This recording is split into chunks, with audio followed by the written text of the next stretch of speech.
Balance করা তো সহজ নয়। সর্বোচ্চ চেষ্টা করার পরেও দেখবেন, সর্বোচ্চ চেষ্টা করার পরেও দেখা যাবে দিন শেষে আপনি অপরাধী হয়ে বসে আছেন। আর আমি একটা লেকচারে বলেছি না, পুরুষ মানুষ বোকা।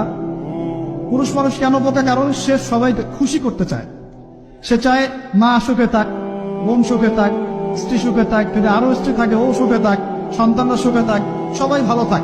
এবং তাদের ভালোর জন্য তারা কত কষ্ট করে, দিন রাত ডিউটি করে, অফিসে যায় আসে, জ্যাম ফেস করে, মানসিক প্রেশার নাই, শারীরিক প্রেশার নাই, তাই না?